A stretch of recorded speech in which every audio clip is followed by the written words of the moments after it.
Vamos responder agora a um produtor do interior do Maranhão sobre embargos por multa ambiental. Esse fazendeiro relata que foi multado por ter feito um desmatamento sem licença. Ele diz que comprou uma nova propriedade e quer saber se pode dá-la como garantia até que a questão seja resolvida. Também pergunta se há a possibilidade de fazer uma limpeza dos pastos da área embargada sem ter obtido a devida licença ambiental. A resposta com o especialista, o advogado Pedro Putini Mendes. Saudações, Pedro.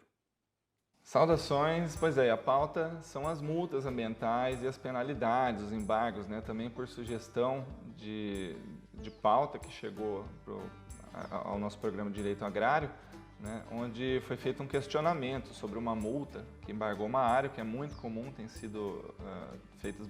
tem acontecido, aliás, muita fiscalização ambiental por satélite, depois a campo, acaba gerando multas e embargos de área, e o questionamento que surgiu foi se essa área embargada embargada por conta de um desmate ilegal, foi desmatada, aí a vegetação começou a sujeira, a vegetação invasora começou a surgir de novo nessa área desmatada ilegalmente, e foi questionado se poderia ser feita a limpeza, né, já que foi introduzida a pastagem, embora o desmate tenha sido feito de maneira ilegal, né? Então vamos comentar um pouquinho sobre isso. É importante esclarecer que se houve um embargo de uma área é porque a fiscalização passou por essa propriedade e formalizou um documento chamado auto de infração, né? E nesse auto de infração já deve estar ali identificado o nome, a infração ambiental e descrevendo qual foi a infração e em que lei que ela está fundamentada. É importante observar isso, vai estar lá o artigo de lei, qual é a lei. Normalmente é o Decreto Federal 6514, que tem um rol de multas e valores, e a Lei de Crimes Ambientais, que é 9605 de 98. E também pode ser aplicada a penalidade, além da multa em dinheiro, a penalidade dos embargos da área, ou seja, fechar essa área, não pode ser utilizada, e também a apreensão daquilo que foi utilizado nessa infração, como maquinário, motosserra, enfim.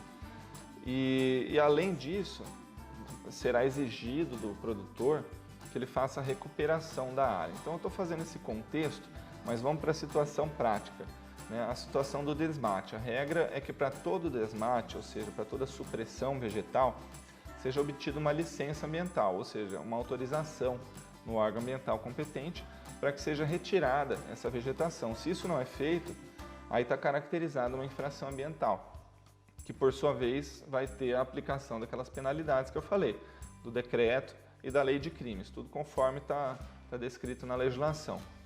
E além dessas duas, nós temos aí então a penalidade administrativa, nós temos o crime e tem o Código Florestal, por sua vez, que traz a obrigação de recuperar a área. Então é o que nós chamamos de tríplice responsabilidade ambiental, administrativa, criminal e reparação do dano. Isso é possível, né? É um excesso de penalização, mas é possível, é previsto pela Constituição Federal e é um erro muito comum na compreensão de muitos produtores e até mesmo engenheiros ao defender essas multas ambientais.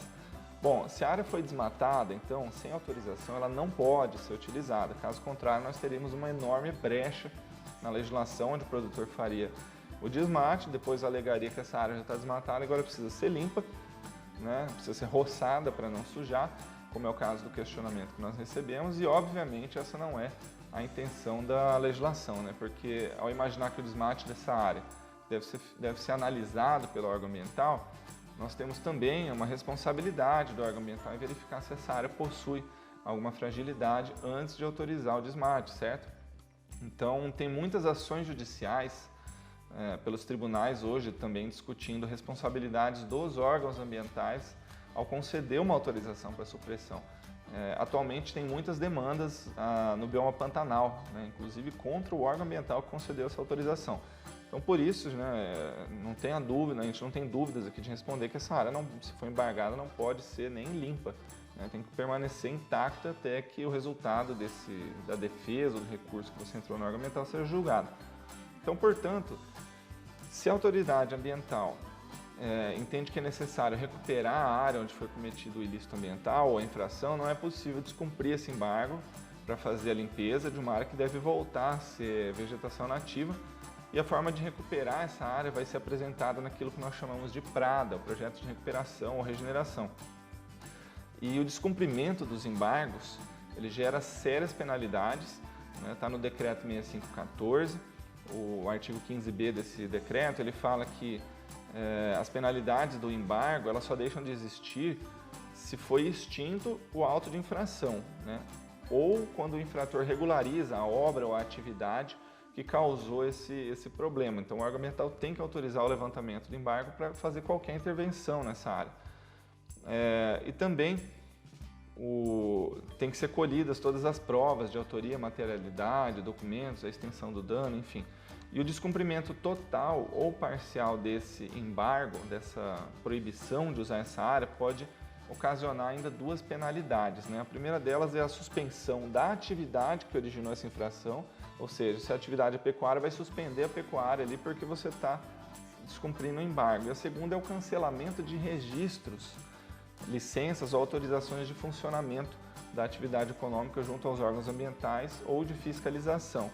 Então, portanto, muito cuidado, não se enganem nessas situações, ainda nessa semana eu acabei orientando um engenheiro que fez um laudo para um de nossos clientes dizendo que a área já estava formada, mesmo sem autorização ambiental, e que por isso não teria uma infração ambiental ali, É um erro de interpretação, Porque se no passado também não teve autorização ambiental para essa área ser suprimida e hoje foi fiscalizada, é um problema, É o que nós chamamos já de passivo oculto. Então, foram algumas recomendações para esse tipo de situação e em próximas edições a gente comenta mais um pouquinho. Saudações e até a próxima. Maravilha, grande Pedro, magnífica resposta aí para esse telespectador.